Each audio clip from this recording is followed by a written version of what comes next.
सर्दियों के मौसम में अक्सर मिक्स सब्जियां जो है वो घरों में बनाई जाती हैं। और स्पेशली आजकल तो इतनी ज़बरदस्त किस्म की बाज़ार में सब्जियां आई हुई हैं कि हर सब्ज़ी को देख के दिल करता है कि ये सब्ज़ी जो है ज़रूर बना ली जाए। तो सोचा कि आप सब लोगों के लिए मिक्स सब्ज़ी की रेसिपी लेके आऊँ, जो कि ज़बरदस्त हो, अच्छी हो और उसके साथ साथ जल्दी बनने वाली हो। तो हम चलते हैं जी, रेसिपी बनाते हैं।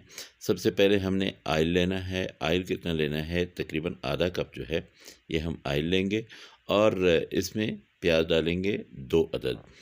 प्याज को हमने पका लेना है। इसको बहुत ज़्यादा ब्राउन नहीं करना है, बस ये है कि इसका पानी जो है वो ख़त्म हो जाए और प्याज जो है ये सोते हो जाए। उसके बाद हमने सब्ज़ प्याज लेना है। सब्ज़ प्याज जो है ये भी मैंने एक गट्ठी लिया, बाज़ार से गट्ठी मिलती है। अच्छा, अगर बड़ी गट्ठी हो तो आपने उसको आधा कर लेना है। बस इतना आप काटें कि आपका 1 कप जो है ना, 1 कप जितना प्याज हो जाए। और इसको आपने ऐसे बहुत बारीक भी नहीं काटना है और बहुत बड़ा-बड़ा भी नहीं रखना है। इससे बड़ी खूबसूरती आएगी। इसको भी हम थोड़ा पका लेते हैं। सब्ज़ियाँ जब भी पकाई जाती हैं ना, तो उनको हल्का-सा यानी थोड़ा पकाया जाता है, बहुत ज़्यादा उनको भुना नहीं जाता। अब मिसालें डालते हैं इसमें। लाल मिर्च पाउडर 1 चम्मच, दड़ा मिर्च 1 चम्मच, हल्दी धनिया 1 चम्मच और हल्दी भी 1 चम्मच, ज़ीरा पाउडर आधा चम्मच। इसके साथ हम नमक भी 1 चम्मच ही डालेंगे। अगर हमें ज़रूरत पड़ गई तो नमक हम दोबारा डाल सकते हैं। मिसालों को आप डाल के इनको पकाया ज़रूर करें, लेकिन यह है कि एहतियात से कि ये जलने लगें तो इसमें थोड़ा-सा पानी डाल लें, ताकि मिसाले जले नहीं बल्कि फूल जाएँ। तो अब हम इसमें डालते हैं टमाटर। टमाटर जो है वो मैंने लिए हैं 3 और उनको मैंने अच्छी तरह से काटा है। उसके साथ यहाँ पे 4 से 5 जो है सब्ज़ मिर्चें आप डाल सकते हैं। नमक मैंने आपको पहले भी बताया कि अगर कम हुआ तो हम इसमें और भी डाल लेंगे।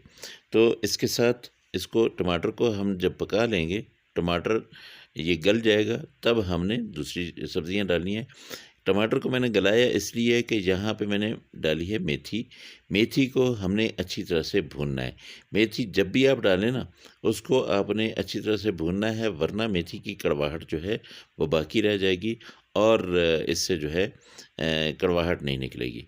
तो अब हम मेथी को अच्छी तरह से भूनेंगे और उसके बाद हम दूसरी सब्ज़ियाँ जो हमारे पास पड़ी हुई हैं वो बारी-बारी डालते रहेंगे। आप मेरे साथ रहेंगे और ये ज़बरदस्त किस्म की रेसिपी जो है आप लोगों ने भी तैयार करनी है, तो इसलिए आपको अच्छी तरह से देख लेना चाहिए। अगर अच्छी लगी तो फिर आपने इसको लाइक भी और अपने दोस्तों के साथ शेयर भी ज़रूर कर देना है। मे मेथी को अच्छी तरह से भून लेने के बाद हमने आलू डाल दिए। आलू जो है ये भी दरमियाने साइज़ के मैंने काटे हैं और ये भी तकरीबन 1 कप यानी कि पाव के बराबर हैं। 1 पाव आप डाल लें इसमें गोभी और गोभी को अच्छी तरह से धो लीजिएगा। काटने के बाद इसको धोना आपने ज़रूर है। टमाटर जो है ये भी 1 कप है यानी 1 पाव हैं। अच्छा, कप से मुराद आप पाव ही लिया करें, मैं थोड़ी-सी सब्ज़ी बना रहा हूँ। अगर आप लोगों ने ज़्यादा सब्ज़ी बनानी है तो फिर आप ज़्यादा से ज़्यादा डाल लीजिएगा। यहाँ पे मैंने कद्दू लिया है, वो भी 1 कप है, 1 पाव है और उसके साथ गाजर जो है ये भी 1 पाव है।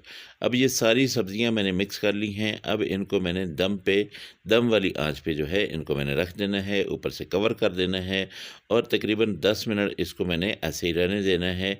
इसमें चम्मच भी आपने नहीं लानी, बस हल्की आँच, जो दम वाली आँच होगी उसी पे आपने छोड़ देना है। तो माशाल्लाह ये देखें, सब्ज़ियाँ आपकी तकरीबन पक चुकी हैं। इनको अभी आप खा सकते हैं। सब्ज़ी जो होती है ना, उसको बहुत ज़्यादा नहीं पकाया जाता है, बस ये खड़ी-खड़ी रहें। तो यहाँ पे हम इसमें मेथी डाल देते हैं। मेथी जो है ये तकरीबन 1 चम्मच मैंने ली है, इसको अच्छी तरह से मसल के डाल दिया और इसको एक दफ़ा मिक्स करेंगे। इसके साथ-साथ यहाँ पे धनिया भी डाल लेंगे। धनिया जो है ये आपने अच्छी तरह से धो लेना है और इसको काट लेना है बहुत बारीक सा। ये इसके ऊपर धो लेंगे, उसके बाद हम इसको थोड़ा-सा दम लगाएँगे, फिर हम इसको डिश आउट कर देंगे। इतनी सी देर में इतनी ज़बरदस्त किस्म की सब्ज़ी, आप इसको नाश्ते में बनाएँ, इसको नान के साथ खाएँ, इनको चपाती के साथ खाएँ, बहुत ही आला किस्म की सब्ज़ी आपकी बनेगी। इंशाल्लाह आपने एक बार ज़रूर बतानी है और फिर मुझे बताना है कि कैसी बनी आपकी सब्ज़ी।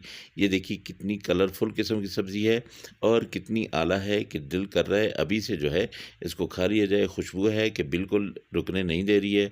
अल्लाह पाक की रहमतें, अल्लाह की बरकतें आप सब लोगों के घरों में बारिश की तरह बरसती रहें। मेरे वो दोस्त जो परेशान हाल हैं अल्लाह पाक उनकी परेशानियों को दूर करे, और जो बीमार हैं अल्लाह पाक उनको शिफाए कामिला आजला अता फ़रमाए। इंशाअल्लाह आप लोगों से अगली रेसिपी में फिर मुलाकात होगी। मुझे इजाज़त दें। अल्लाह हाफ़िज़। अस्सलामु अलैकुम व रहमतुल्लाहि व बरकातुहू।